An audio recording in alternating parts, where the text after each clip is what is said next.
jail. This is so much bigger than that.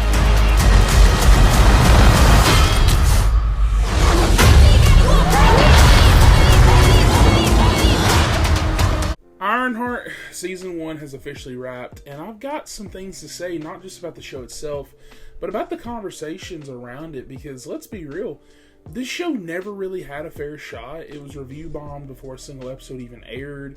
People labeled it the worst MCU project ever without even watching it. And as a black viewer and critic, I feel compelled to push back against the noise and actually talk about what Ironheart is and what it actually isn't without any biases, because the show's not bad. So we live in a time where media doesn't even get the chance to breathe before it's out. Like Ironheart, before it dropped, people were already posting hate videos, ranting about how it's just woke garbage or pushing an agenda.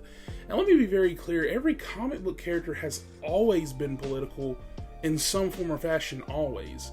Captain America literally fights against America's own corruption. Superman is an immigrant.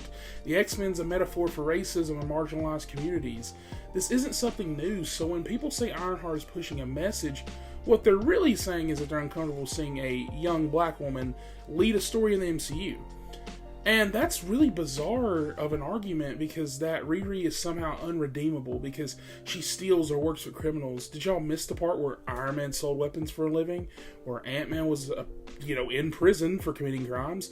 Wanda enslaved a town and got sympathy and grief? Loki murdered people, but when Riri steals tech, that's crossing the line. And this isn't about character flaws, it's about whose flaws the audience is willing to forgive, and clearly there's a double standard. I could have named 20,000 other heroes. The Guardians are criminals, we just saw the Thunderbolts, all of them are villains. But enough with that, let's actually talk about the show. So first of all, the Hood is absolutely incredible. Parker is such a complex, layered villain, and every time he was on screen, the energy shifted. This man is dangerous, calculated, and filled with so much rage and sadness, and the performance completely sells it. Him and Riri together are electric, and Riri herself, Dominic Thorne, kills it. She's smart, conflicted, funny, and genuinely kind of compelling. The dynamic between her and the AI version of her dead friend was kind of gut-wrenching and beautiful, and reminded me a bit of how Tony and Friday were, except clearly this had more emotional weight, because this isn't just a voice in her head, it's someone she loved and lost. And the suit looks very awesome. Both suits really do. I want to say the newer suit does more, but I like the other suit. It's not just flashy MCU tech, it's practical, it's raw, it's tactile. You can feel and hear the weight of it. Episode 5 felt like a spiritual successor to Iron Man 3 in the best possible ways, and it was stripped down, gritty, and full of heart. And that's kind of the best storytelling I wish the MCU did more often. And I want to give props to Alden, I think Ironheart, how you say his last name. I didn't expect much from his character, but he really surprised me, and he gave a great performance and added something unique to this cast. Now, once again, so I was going to be very honest, not everything about this show worked for me.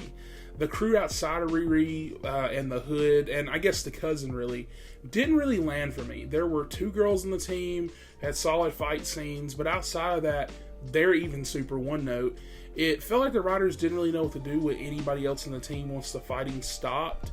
And there were some pacing problems throughout a lot of episodes. For example, one episode definitely slipped hard in energy, and some of the betrayal elements in the story overall were just kind of okay. They made sense, but they didn't really pack the emotional punch I think the show was going for, but also, if it was week to week, maybe it would have. But for the finale, the big payoffs and great action and high emotional stakes were pretty good. Let's talk some spoilers. That big reveal. You have been warned, there's a spoiler. Mephisto is real, he is here, and Sacha Baron Cohen kills it. There's a scene involving a spoon reflection that had me floored. It's easily one of the most creatively shot moments in the MCU lately. It's creepy, it's surreal, and its performance is goosebumps. It adds a layer of supernatural horror that ties into the Hood's dark magic art beautifully. And funny how people had no problem with going more deeper into this, how Raven, Zatanna, and Nico from the Runaways use magic, but it's a problem when Riri as the lead uses magic, once again with the double standards, because at the end of this episode we see she does something kind of crazy, and I expect her to get some hate for that. People said Riri is just trying to be Iron Man. But she's not. She even says in the show that she can't be Tony Stark because Tony had billions. She feels like she'll never reach his level, and that's what makes her story kind of compelling, because she learns that being a hero isn't about the money, it's about drive, heart, sacrifice, and in fact, she's more like Obadiah Stane than Tony in the beginning, because when you come from nothing, money feels like everything, and watching her evolve from that mindset, that's growth. That is real storytelling. And the problem isn't the show, it's the noise around it. People aren't criticizing it, they're attacking the existence of it. That's not valid criticism, that's just hate. There's no room for nuance anymore, and something can't just be good. It either has to be a 10 out of 10 or has to be the worst thing ever. There can be no 5s or 6s or 7s or 8s. It's just bad or good. Ironheart Season 1 isn't perfect, but it's bold. It's heartfelt, it expands the MCU in cool ways, and Riri Williams absolutely deserves her place in this universe. We used to live in a world where if you didn't like something, you just didn't watch it. Now we have people organizing smear campaigns before the thing even comes out, and the same thing's happening to Superman, and to the Running Man remake, and even happened to Miles Morales. People acting like Miles wasn't Spider-Man when every other Spider-Man got a pass or was called Spider-Man. Ironheart's story matters, and she's just getting started, hopefully.